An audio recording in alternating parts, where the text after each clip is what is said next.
Hi, I'm Steve Clemons, and I have a question. Does the U.S. shield Israel from the laws that are meant to deny weapons for human rights violators? Let's get to the bottom line.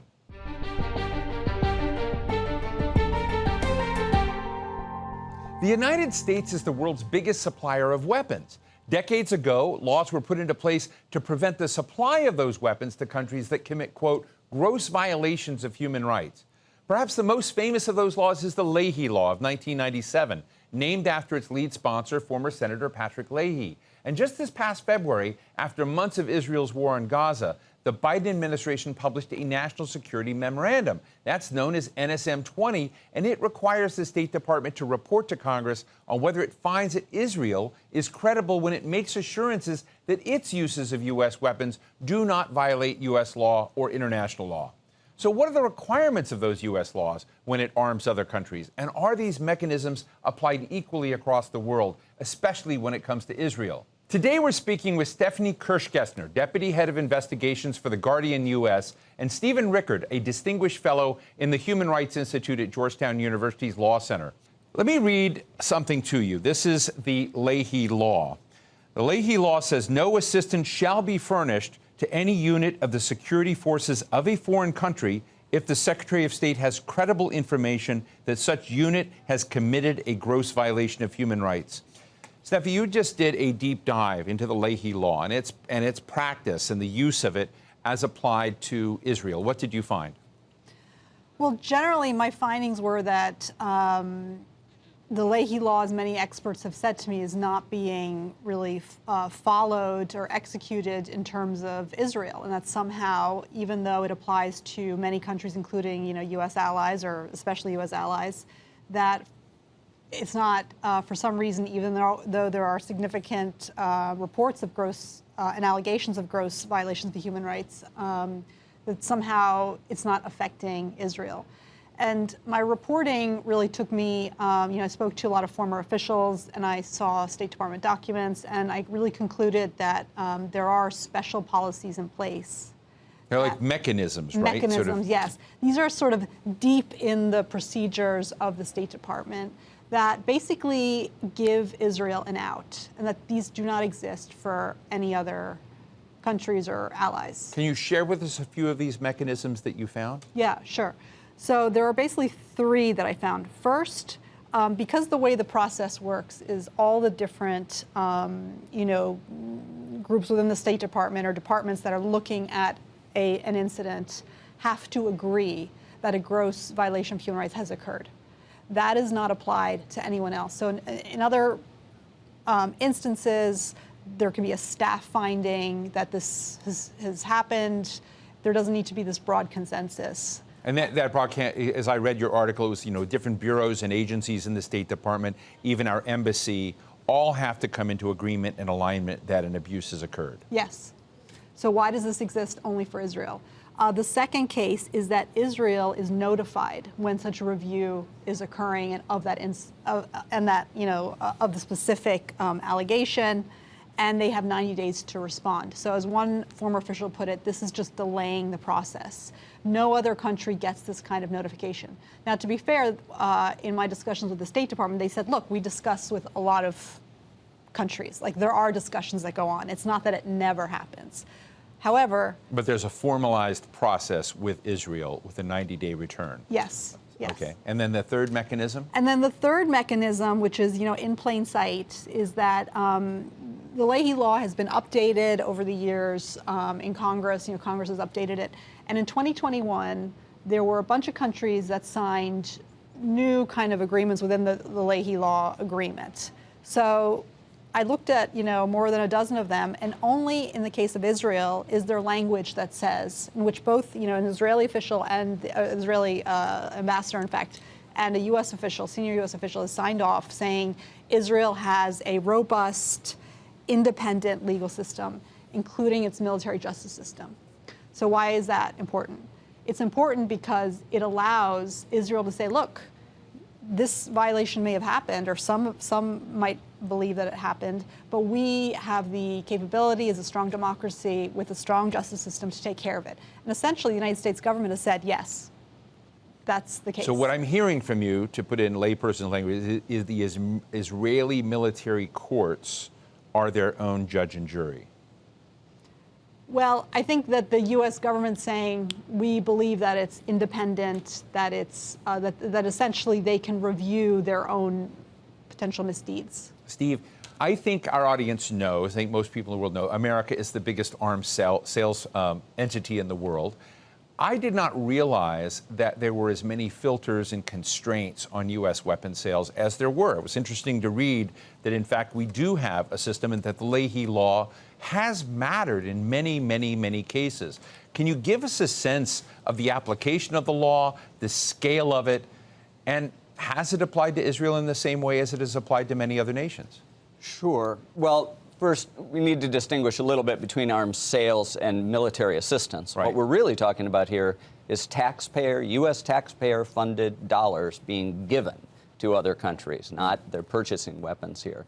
And what Senator Leahy said toward the end of the 90s, when other human rights laws just didn't seem to be coming into force, they just weren't being put in place or actually implemented, was he said, well, if we have to be in these countries, and if you think engagement in these countries is so important, and you tell us there's just a few bad apples in the barrel, then let's agree to a minimum floor. And that minimum floor has 4 parts. If we have credible information that a specific unit, a battalion, a company, a division, is committing the worst human rights abuses and nothing is being done about it, let's at least not give taxpayer-funded military aid or training to those specific units. And that's what the Ley Law requires. People need to understand the scope of American military assistance. We give tens of billions of dollars away to other countries. It's fundamental to our national security strategy at the moment to have a light footprint by building up the forces in country and partnering with them. And so the Ley Law just says, okay, if you're going to do that, and if we have the information that there are bad units doing the worst possible things, let's quarantine those units and not work with those units. Now, this law has been applied in scores of countries, thousands of times, literally thousands of times. But so far as we're aware, in no case has the State Department ever been willing to apply it to Israel, even in cases where the human rights community was pretty clear that there was credible information that a gross human rights violation had occurred. Steve, I had Senator Chris Van Hollen on this show recently, and he said we're seeing textbook war crimes every day on the television. We're able to see this in real time, in real visuals, and this is happening. We've seen Senator Bernie Sanders and others basically come out and talk about the dangers of being complicit in what's going on. And so as I read Stephanie's piece on the history of the application of the Ley Law with regards to Israel, it seems like that law was set up to try to prevent, in fact, that complicity which Senator Sanders and Senator Van Hollen have been worried about. So what has gone off the rails here from your perspective? Well, I think Stephanie's superb article really does lay out a lot of the problems. Now, and I should say, this isn't completely unique to Israel. There is a bias in the Department of Defense and in the State Department toward engagement. There's a bias against having fights with other countries. And so, for instance, it took a decade before the State Department would apply the recently adopted law on child soldiers. I mean, everybody got a waiver for a whole decade just because they don't want to fight with other countries. They don't want to have, they've got lots of interests, et cetera. So it's been hard to apply this law in many cases. But in other cases, despite those difficulties, in Pakistan, in Nigeria, in Colombia, the State Department eventually has been able to apply it. Now, sometimes what they'll do is they'll say, and this is relevant to the point about consensus, they'll say, all right, you don't agree, you don't think the information, you, the Defense Department, don't think the information is credible. You, the embassy, are arguing that the case, the criminal proceedings that took place were adequate to deal with the problem. We don't agree. We, the Human Rights Bureau, don't agree. We, the Political Military Affairs Bureau at the State Department, don't agree. Let's just suspend the unit. We won't agree that it's ineligible for all future purposes, but let's not go forward with the training exercise. Let's not go forward with the aid.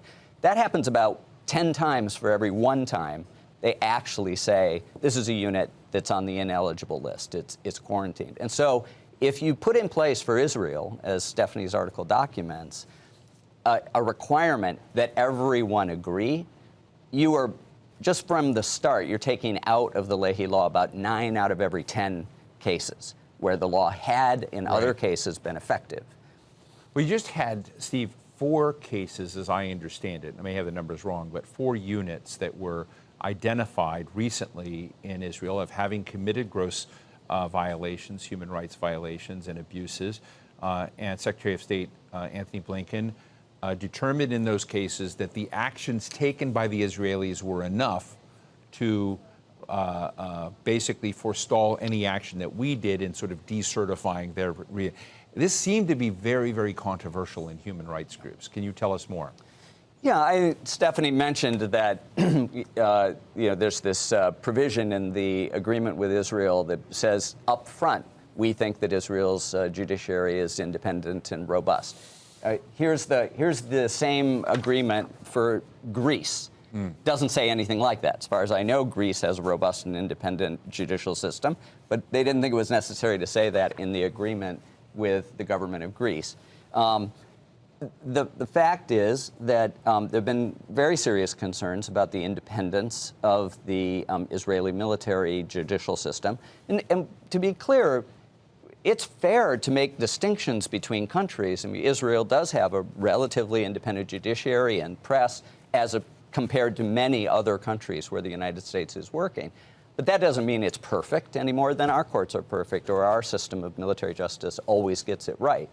And there have been very serious concerns that have been raised, not only outside of Israel by human rights groups, but by credible voices within Israel, including a panel of senior retired Israeli judges who looked at the military justice system some years ago and had a series of critiques that the prosecutors, for instance, weren't sufficiently independent of the chain of command so they could be influenced. So it's not to say that Israel doesn't have, compared to many other countries that we're in, a better judicial system, but that doesn't mean that it gets it right or that adequate punishments have been handed down so that you can find under the Leahy law that effective steps have been taken.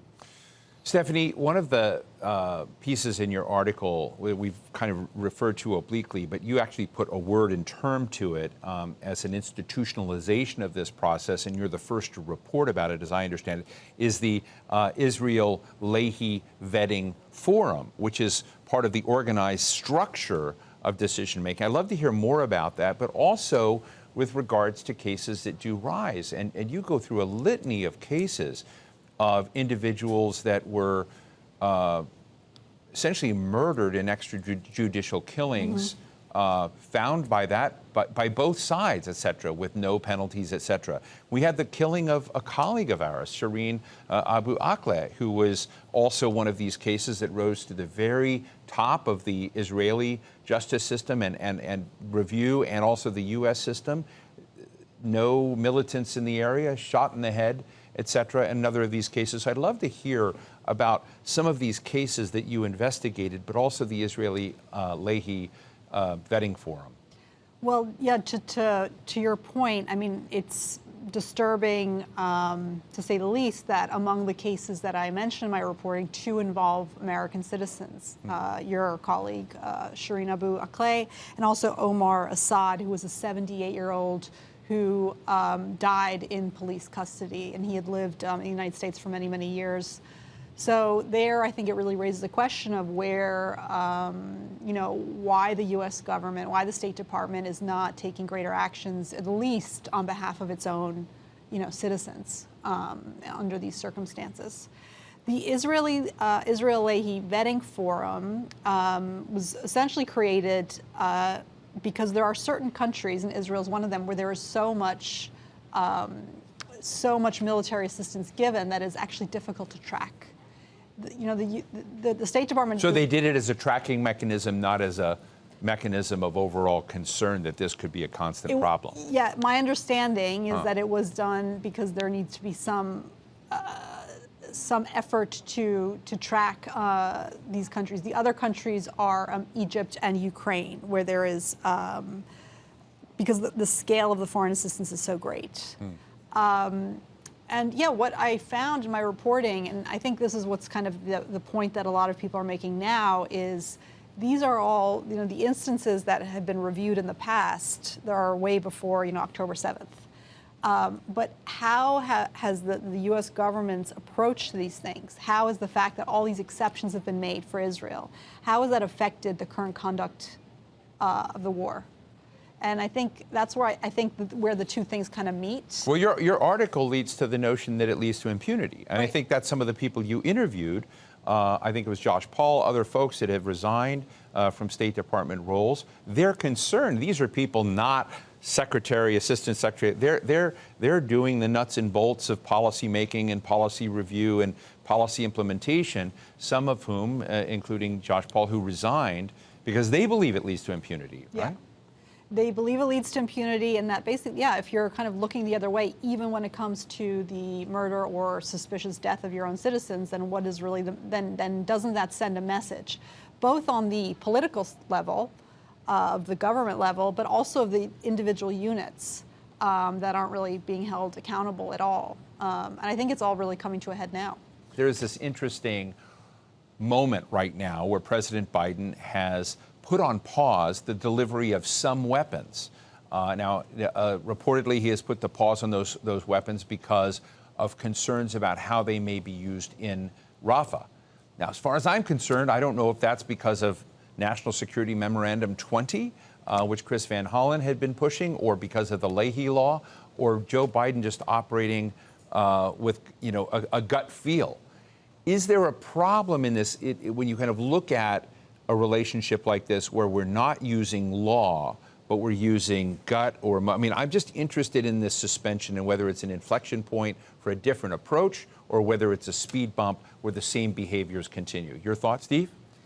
Well, when we sell weapons to a country, so we're not taxpayer underwritten, not military aid, but we sell weapons to a country, we actually make that country pay a little bit more than the cost of the weapon to administer the sale and to administer investigations of whether or not the weapons are being used in a way that's consistent with U.S. law. They're not transferred to other countries that we wouldn't have sold them to in the first place. But somehow when we're actually giving the aid, the idea that we, the American taxpayers, should have the ability to say, well, we support Israel. Israel is an ally. They were attacked. They have a right to defend themselves. But we would like to know how the aid's being used. And if the aid is being used to commit gross human rights violations, we don't want our taxpayer dollars used for that. It's a minimum floor that ought to be applied. But apparently, look, I think the big question, Steve and Stephanie, I think the door that Stephanie opened, at least in my mind, reading this incredibly interesting history of the failure to apply this law in the case of Israel, as we apply it elsewhere, is what's the state of the American brand when it comes to human rights? As we talk about human rights violations all around the world, what is the state of America's standing being able to comment on that if, in fact, you have such huge glaring loopholes in the application, even with one of your closest allies? Yeah, I think the case of Shireen Abu Akleh, and this is the appropriate place to talk about it. As a journalist myself, it's just so outrageous that there has not been any accountability whatsoever. And again, pointing to really an extreme example of that killing, that it really does do significant damage to an administration or president who swore that this was going to be a really central part of his foreign policy. Where are we seeing that? And I think that there could be a lot. If there was any motion to address those issues, it could go very far away, even a long way, even in individual cases. And by the way, Congress has been calling for it. There are many members of Congress who've been very vocal on that case, and yet we still don't have more information about it. Steve? The United States on human rights has both the failure and the virtue of being inconsistent on this issue. That is to say, it at least in some cases does this. It certainly talks a good game, and it's important to reinforce the value of human rights. I mean, we have data for fiscal year 2020. I think that's the last year that I have this data for. And there were 129 units that were found ineligible under the Leahy Law. In that 1 year, 129 units. There were 994 units that were suspended from getting aid. That is to say, we didn't necessarily find them ineligible and put them on the pariah list, but we just said, there's enough here that we shouldn't go forward. So that's 1,123 cases in one fiscal year where the Leahy Law stopped taxpayer aid from going forward to units that were credibly alleged to be involved in gross human rights violations. That's not nothing. You can go on the on the State Department website right now and look at a list of countries over the last 5 years. You know, Bangladesh, Belize, Burkina Faso, Burundi, Cambodia, Georgia. You know, the list goes on where the law has been applied. But then you come to Israel, and clearly there's something going on there. There are cases with credible organizations, clear documentation, gross violations, never been found to fall under the Leahy Law. And I think in terms of the question of a sense of impunity, you can just look at the reaction from the government of Israel to the mere suggestion that one unit might be put on the pariah list. And it's absolutely clear that this was utterly unexpected, and they're pushing back very, very hard. If there's one positive thing that's coming out of this, it's that I used to call the Leahy Law the most important law nobody's ever heard of. Well, now people understand that law exists, and it's there to protect their taxpayer dollars from being used to underwrite human rights abuses, and they want it enforced. Well, one of the quotes in Stephanie's article, which came directly from Senator Leahy, and we'll conclude here, is that the law has not been applied consistently, and what we have seen in the West Bank and Gaza is a stark example of that. Over many years, I urged successive U.S. administrations to apply the law there, but it has not happened. Stephanie, I'll give you the last word. I mean, this is an amazing quote from the senator who drafted and took this legislation into law. Your quick final thoughts. Well, there's a sad paper trail, I would say. Paper trail, it starts, at least the one that I saw, starting with George W. Bush, Colin Powell, going all the way up to, leading up through successive administrations until today, in which Senator Leahy is sending letters on a regular basis saying, what about this case in the Leahy Law? What about that case in the Leahy Law? All Israeli cases. And there's just essentially silence on the other end. That's Tillerson, Pompeo, Colin Powell, all of them, basically is what Hillary you're saying. Clinton. Wow, Hillary Clinton. Kerry. Well, listen, we'll have to stop there. John Kerry. Stephanie Kirchgaessner, investigative journalist with The Guardian U.S., and Stephen Rickard at Georgetown University's Law Center. Thank you so much for being with us today. Really appreciate it. Thank you. So what's the bottom line? The United States has always thought of itself as a nation of laws. The law is supposed to matter, and no one is above the law, even presidents. But when it comes to American actions outside its borders, the terrain is just much less legal and a lot more muddy. Let's face it, even when Congress works on legislation meant to demand accountability and support human rights, enforcement's subject to domestic politics. A good example is the Leahy Law, which calls for reviews of America's weapons shipments and reports about their use and abuse. In Israel's war on Gaza, we've watched textbook cases of war crimes, to quote Senator Chris Van Hollen. And yet we can't get the same finding of fact from the U.S. State Department and the Biden administration. This leads to impunity, and that makes the world a much less safe place. And that's the bottom line.